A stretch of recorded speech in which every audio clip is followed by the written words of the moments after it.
Hey guys, it's Sarah with TravelAble. Today we're kicking off our very new web series, The A to Z of Accessible Travel. I'm super excited for you to see all that we have in store. And so for this first video, I just wanted to give a little disclaimer that this video was actually recorded from a webinar that I gave in 2019. So we don't address COVID and we don't address all those crazy things that happened in 2020. And additionally, our wording has changed a little bit in the way that we advocate for ourselves. So take that with a grain of salt. I think this presentation has a great opportunity for learning about autism certified and friendly properties, about accessible travel, and about ways to make it successful for you. I hope you enjoy.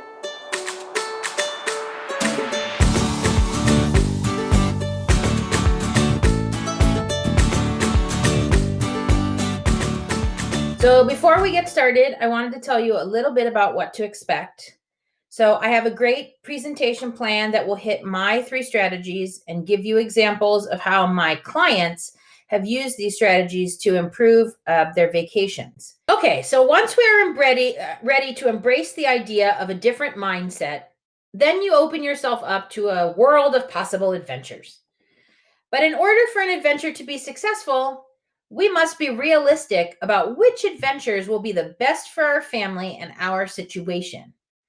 And part of having a successful vacation is picking the best destination. And this, my friends, is strategy number 2. Okay, I live in the suburbs of Chicago, and this winter was brutal for us. So show of hands or comment in the chat. How many of you spent most of the last 3 months looking at your friends' photos of their recent cruise or trip to Mexico and started imagining a perfect day laying on the beach, sipping cocktails, and basking in the sun? It's totally okay to admit it. I am raising my hand right now. Yes, that was me over the last 3 months. But look, this is not necessarily my reality or our reality. Just like we talked about, we fear many situations because of the things that may have happened in our past. So when I dream of a beach vacation, I also remember my reality, which is first and foremost, our son refuses to go in the sand because he actually hates the sensation of it. But he's also ranting and raving that the beach has no Wi-Fi and his iPad doesn't work. And either my husband or myself tries to calm him down and enjoy our own beach day while the other is on the phone trying to figure out which of the many restaurants has one of the 4 foods he currently eats on the menu. So does this sound at all familiar? You know, when we don't choose a destination that is appropriate for our family's needs, we may force our children into situations they are not ready to handle. And when they are frustrated or they feel unsuccessful, they will have increased behaviors, which may infect their ability to engage in the experience. Sometimes, even though we may think they might be able to handle something, they may not be developmentally or physically ready for that experience. And when we force them into those experiences because of our desires, we put them at risk for failure. And my goal here is success. I am not setting you up for vacation failure. I am setting you up for vacation success. So I had another client. She had 3 children, and one of her children, a son, has Down syndrome. And the family came to me, and originally they wanted to go to Walt Disney World because their twin girls wanted to see the princesses. So when my client said that her son loved Minions, I realized their primary destination shouldn't be Disney. Their primary destination should be Universal Studios. Because the idea of being able to meet the Minions, ride the Minion ride, buy Minion t-shirts, this was a huge motivator in keeping her son engaged in the trip. In fact, I even put the family in the Despicable Me suite at Lowe's Portofino Bay Hotel at Universal, which is super cute, and they sleep in the same cars they do in Despicable Me. And I sent pictures of the resort ahead of time so the kids would get excited about sleeping like they do in the movie. And the beauty of this was that the resort had just the right amount of luxury to keep the parents happy. So everyone's needs were met. They were still able to spend a few days in the Disney parks for the girls, but the Minions were that carrot to keep their son excited even when he wasn't necessarily engaged with what was going on. And through that excitement, they all opened themselves up to making lasting memories with each other. And this is the magic that comes from choosing the perfect destination. So there's a movement in the travel industry to make destinations more inclusive of families, especially families living with cognitive disabilities like autism. And the credentialing board who gave me my certified autism travel professional certification also credentials destinations to be certified autism centers. Up on the screen now is just a sample of the travel suppliers that are autism certified, and so many more are in process. Now, this certification means the facilities, attractions, and staff are all rated and trained to support individuals and families affected with autism and other cognitive disability. In fact, many parks and resorts now offer nannying services with trained special needs providers. So you can have a helper accompany you in case you would like to do something that feeds your own happiness or your own desires, but you want to bring your children with you. It's not always just about our kids. Sometimes we do have to think about ourselves. Okay, the third and final strategy to vacation success is that we must have a plan. So we've changed our mindset, we've picked our destination, and now we have to realize that when we go to this magic destination, we set aside our normal routines. And then we kind of naively expect that our children can handle the changes, and frequently they can't. Without a plan to accommodate these changes, we create a field of anxiety around the situation. Without a plan, when something goes wrong, we overreact, and we create even more anxiety through our overreaction. And so if we push our children into these situations unprepared because we didn't plan well, the experience will be negative for them. And this undoes all the possibilities of a great trip. And our reality is you'll never know what's going to happen on any given day. Your child may have a terrific time doing a favorite activity, or he or she may fall apart and have a temper tantrum. They may eat happily a food one time and completely turn away that food the very next day. I mean, having a plan means that if these things happen, if things do fall apart, there are alternatives in place so that it doesn't ruin the day or the experience for everyone else. So our family's plan incorporates social stories because those work for my son to keep him on task and prepared for the day. So we usually create a very detailed itinerary with times and driving distances, so we know everything in concrete terms. This actually also helps us stay on track when we need a moment of flexibility. We actually go as so far as to figure out responsibility between my husband and I for every situation. For instance, when we travel internationally, I am responsible for talking to locals because my husband kind of has a problem where he can't really understand accented English or accented language. So if we are in a train station and our son has to pee while someone has to get tickets, there's no discussion of what happens, no argument.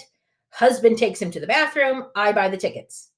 There's no fighting or time wasted figuring out who's going to take on what responsibility. We already know who is responsible for what, and this system really works for us.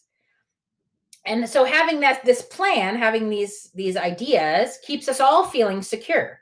And the more secure our son feels, the more he is apt to be okay with a change in the schedule. The more flexible he is, the less negative behaviors he has as a result.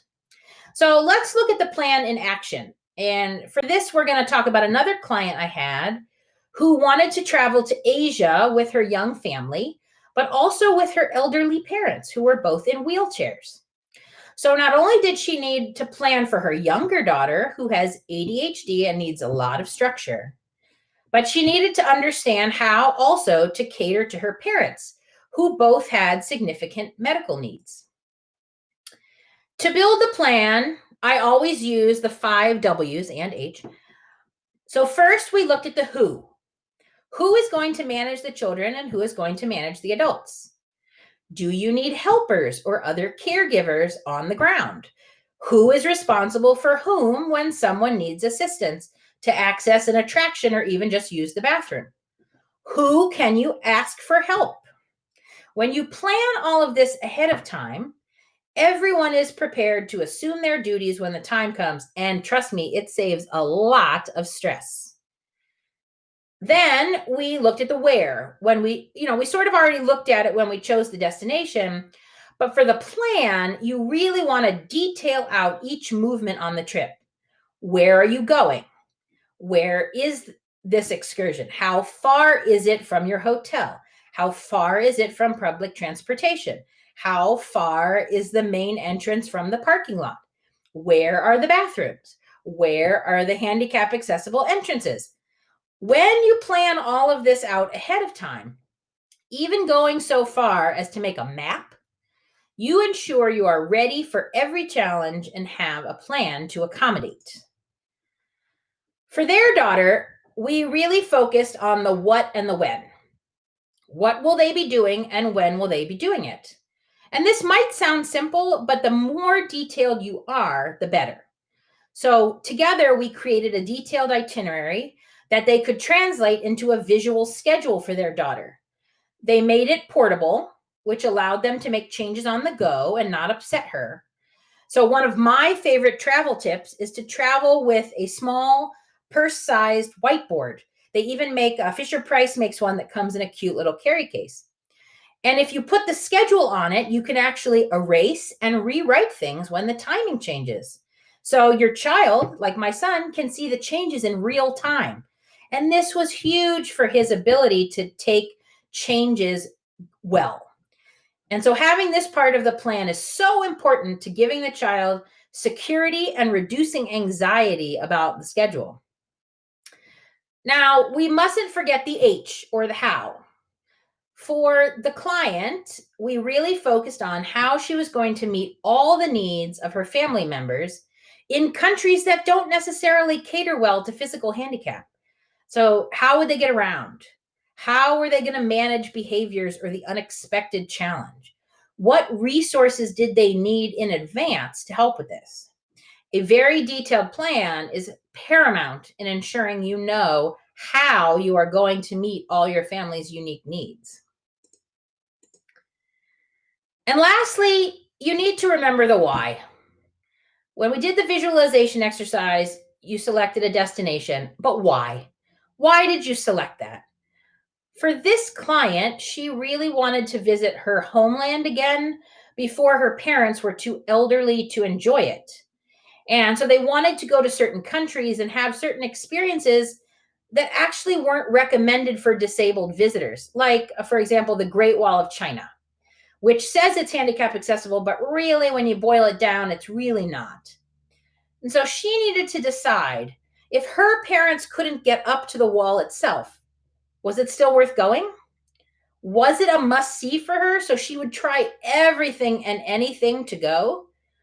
So, why is probably the most important question because it helps you frame the whole vacation and helps you let go of things that may not be priorities if your child is having a tough day or someone gets sick. And the plan is something that can carry over into everyday life too. These strategies are not just for big worldwide adventures, but they can also be used for the everyday adventure, an outing to the park, a trip to the grocery store, or even going to a bigger attraction like in Chicago, we have Six Flags. So remember that each time you make plans, something is inevitably going to go wrong. It's just the way life goes. But each time you adventure out, you are practicing.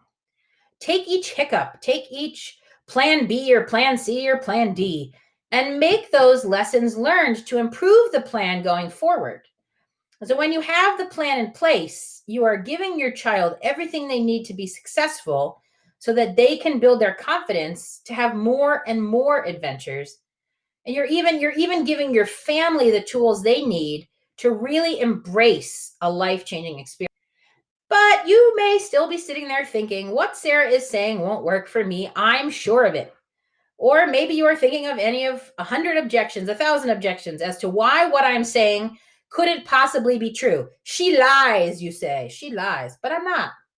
Taking the first step in changing your mindset and getting ready to invite adventure into your life is saying yes. Yes to the possibility of seeing a transformation in your child and your family. And saying yes to the probability of building unforgettable family memories. So, how many of you are ready to go? Now, the moment you've all been waiting for, I am going to take questions. We have about 20 minutes left. So I have plenty of time to take any questions that you have. You can enter them in the box below. So let's see. All right, I already have some questions. All right, thank you so much. So here's first question. What are our rights when traveling? Can we ask to board early? Have special meals, expedite through TSA? How can we get these accommodations? Well, that is a fantastic question. And if I can, let me see if I can go back real quick. First, I wanted to highlight that I put the TSA number on here. You'll want to write that down. So TSA Cares is a wonderful program. You call that number ahead of time. They like you to be at least 72 hours before your trip. They like you call them, they assign you an agent that will actually walk your family through security so that you don't have to wait in the line. And this service out of Chicago, where I'm from, or I'm currently living, is fantastic. Now, I did have a potential client who used TSA Cares out of Chicago, had a wonderful experience, flew to San Antonio, and then from San Antonio back, did not have such a great experience. But I ended up calling TSA Cares and I spoke to the manager and I hooked up the manager with that traveler so that they could teach the people in San Antonio how to do it better. So really, the people are there to help and they want to help. So I suggest you take advantage of it as much as you can, especially if airports or airlines are a big problem for you. Another piece of advice I will give you is to be nice. Please, please, please be nice. These people get yelled at so frequently. And so being nice goes a really long way. If you know that your child will need special boarding assistance, there are airlines like Southwest, for instance, Southwest Airlines has a checkbox when you book your ticket that allows you to mark that you have a special needs family member. And this will get you into the pre-boarding line without any need to ask. But if you're not flying Southwest or you didn't work with a travel agent or you haven't marked that box, just go up to the people at the desk when you get to your gate and say, "Hi, people at the desk. My son or my daughter has autism and I know this is going to be a hard experience for her. It would really help us to settle her down if we could board the plane ahead of time and get her situated before the rest of the plane boards." That's all you have to do. If they say no, they say no. But I would tell you 9 times out of 10, they're going to say yes because they want their job to be much easier. And if not having to deal with a screaming child makes their life easier, they will do whatever you need. So always just ask. That's and be polite. That's my first thing.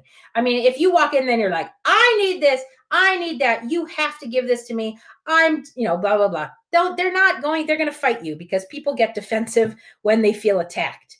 But if you're polite and you ask and you say, "This is what it's going to benefit both of us," they'll do it hands down. As far as special meals, now again, these are keys for working with travel agents. If you work with a travel agent, they can pre-ask the airline to get you special meals. Most domestic airlines no longer offer free meals. They only offer pretzels or something, and you have to pay if you want a sandwich. So if they know ahead of time you will pay for a gluten-free or a dairy-free option, we can ask them to have it on board. But you then have to buy it because we've asked nicely, you do need to follow through. Destinations are doing much, much better about catering to food allergens. So if you do need a special meal, again, if you work with the travel agent, we can have that arranged ahead of time. But we can also, I can also recommend places that do a better job of it than others. You don't want to go to a 5-star Four Seasons and ask for macaroni and cheese. They won't give it to you. However, if you go to a nice, luxurious resort that has a kids menu and we call ahead of time to make sure they have mac and cheese, they will have it for you when you sit down. So that's the beauty of working with a travel agent. There's another, and I'm going to look it up real quick to make sure I have the right code. There's another thing that travel agents can do. They recently released a story this week about a special code that is now required of airlines, but nobody wants to enforce it. And it's called the DPNA code, developmental possibility or something needs. The idea is you need something because of your disability, whether it's a cognitive or physical disability. Your travel agent only marks the code, and that tells the airline that you need assistance. So if you don't work with a travel agent, it might be worth it to reconsider working with one, at least to book your airfare, to put that code. Because once the code is there, the airlines are required by law to abide by it. But they might not if that code isn't checked. So, or they might be rude if that code isn't checked. So I would suggest working with a travel agent, especially on airfare, to make sure that you have that code checked so that you can get accommodations on the airlines. So I hope that answers that question. That's a great question. And feel free to keep emailing me, ask more questions. Let's see. Okay, here's another great question. How can we navigate having a service animal? So, service animals that are registered with the Service Dog Agency. So, this is an important distinction because there's been a lot of press recently with people who have emotional support animals that aren't registered by the Service Dog Association. And the airlines are not required to accommodate emotional support animals. They will if you have the appropriate paperwork, but they're not required to. So a lot of the press recently where people brought their dogs on and everybody was upset were because the airline didn't do a good job of working with the client to make sure that their animal was properly documented. So that's the first step, making sure that your animal is appropriately documented. Now, every airline has different regulations. Some airlines are going to be more friendly to it. Some are going to be less friendly to it. And the regulations are constantly changing. So my advice would be to work with your travel professional or your travel agent who is on the phone with the airlines on a daily to make sure that the regulations are set up ahead of time. Because the worst part would be showing up with your dog on the day of and the dog not being allowed to get on the plane. In fact, this is kind of unrelated, but when we left Israel, as you saw those pictures, we had 2 dogs of our own. And so I took one dog with me on the plane, and my husband kept the dog in Israel where we were and flew back a month later.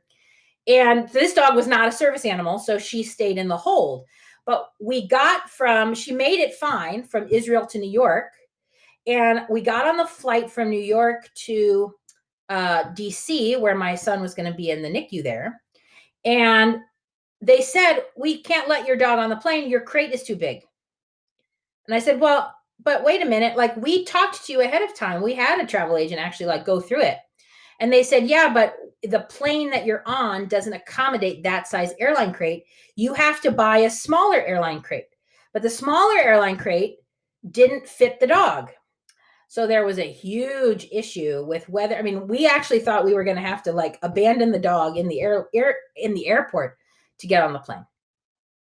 And because I was going through such a stressful situation at the time, because our son was not on the plane with me, but he got on an air ambulance to be flown from New York to DC. I was so stressed out. I was crying. I was upset. I didn't need to go through all that. And you don't need to go through all that. So again, my advice to you is contact your travel professional, make sure they contact the airline and get the up-to-date regulations on how to fly with that service animal so that it's smooth sailing from the moment you arrive through the moment you return. And all right, so I hope that answers that question. And let's see. Third question, do you have any tips for families with more than one child?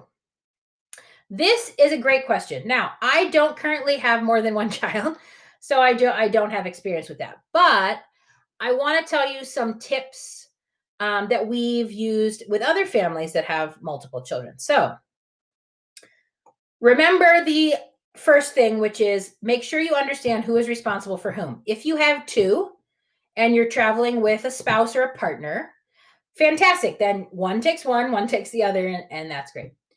If you have three and you don't have enough adults to go around, I would always say make sure that there's one-to-one on the one that has the most needs. So, for instance, if you have a child in a wheelchair and that child physically needs someone to push them and remove them from the chair, then that child needs a one-on-one. And then the other two would, be managed by the other person. However, I would advise you to look into the idea of a medical attendant.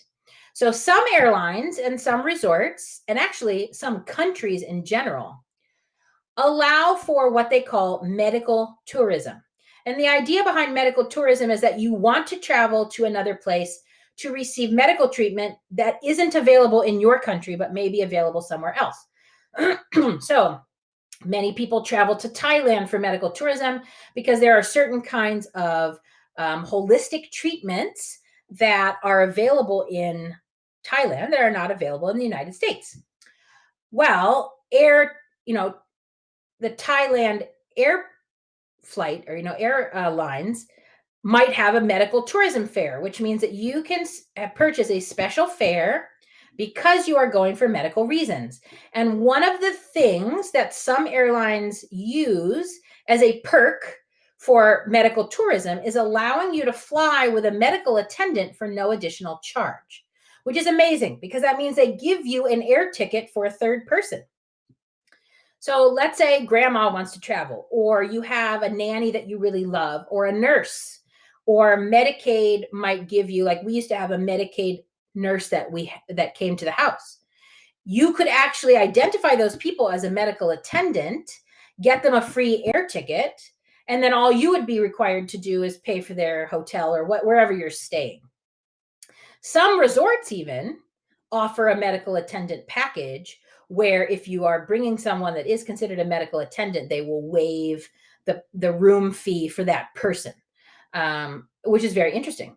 Disney Resort, for instance, allows competition by nannying agencies. And some of the nannying agencies have people that are trained as nurses or people that are trained in special needs care that you can hire to spend all day with you in the park so that you have a one-on-one to all of your children or a one-on-one to the more severe of your children if that's what you need.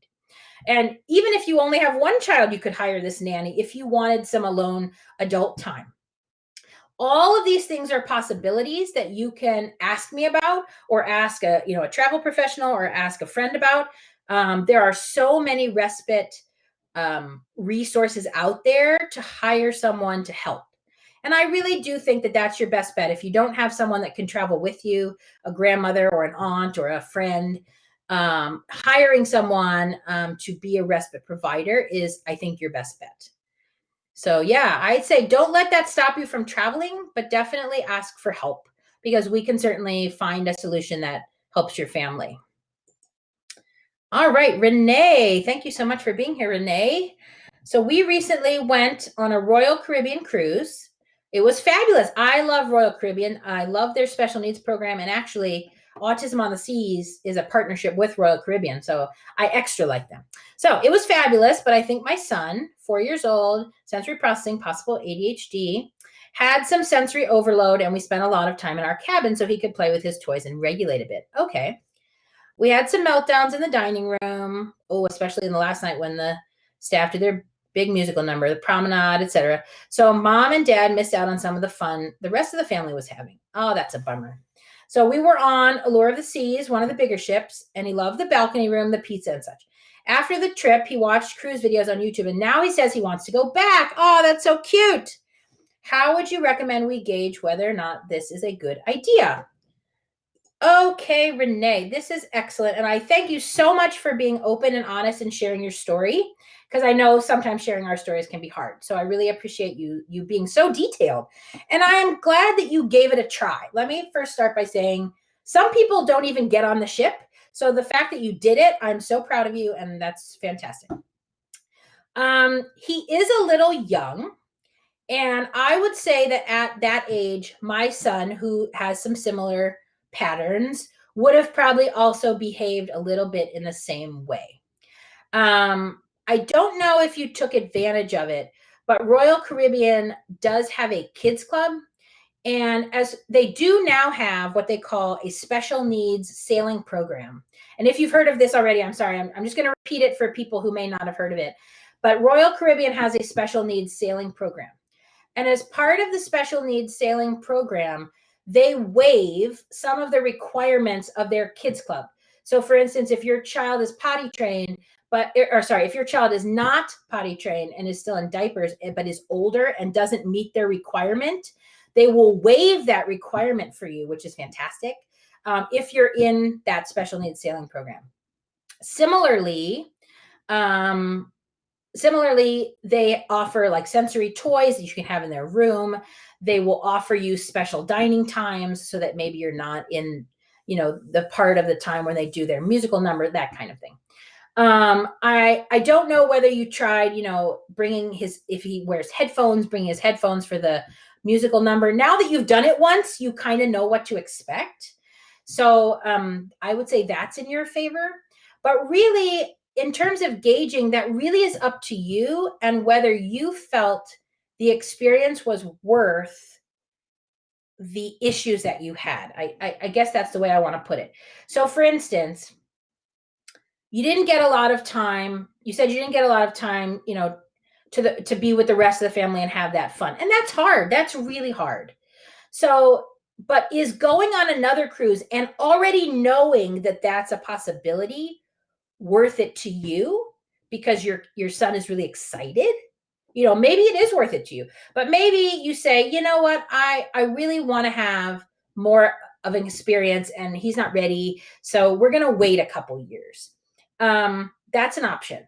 Another option is Autism on the Seas. So Autism on the Seas, you pay for a Royal Caribbean cruise, you pay slightly more to have a one-on-one aide, and that aide is with you the whole cruise.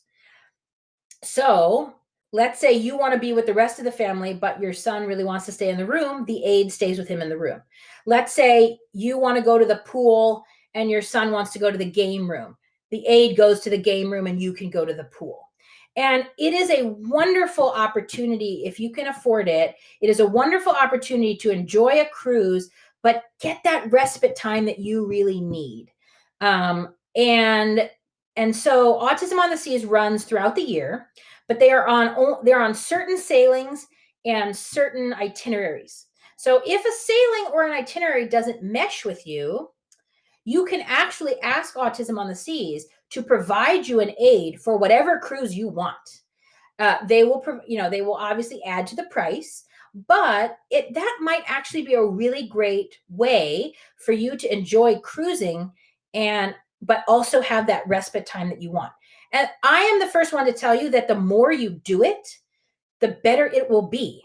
The first time they did their musical number, he might have had a meltdown. The next time they're going to do a musical number, he'll know it's coming, so he'll close his ears, or he'll say, "Mom, I don't want to do the musical number. I'm going to leave now." And then you can prepare because you know it already happened.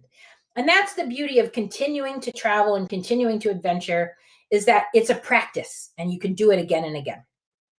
So I would say the first way to gauge whether or not it's a good idea is think about whether you feel like it's worth the potential hassle to do it again. And maybe it's not. There's no right or wrong answer. Nobody's going to judge you if it's not a good idea.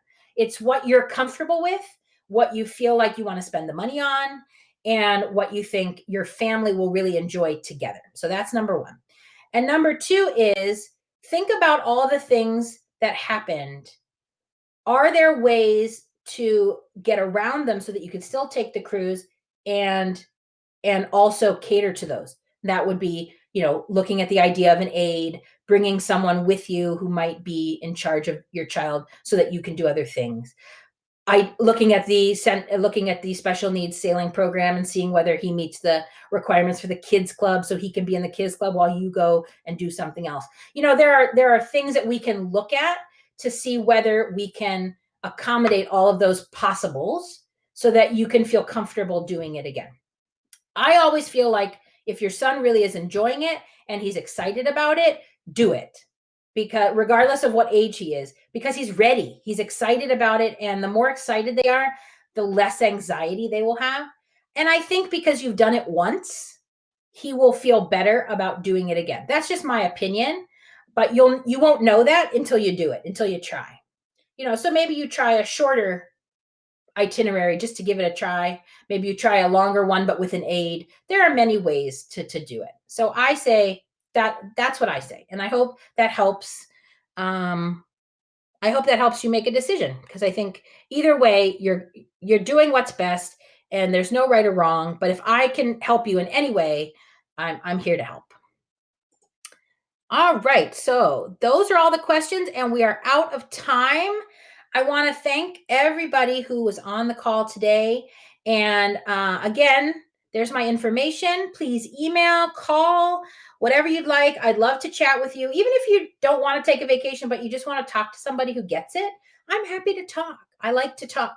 I like to email, although I broke my finger, so I can't type very well. Where's my thing? Yeah, broke my finger.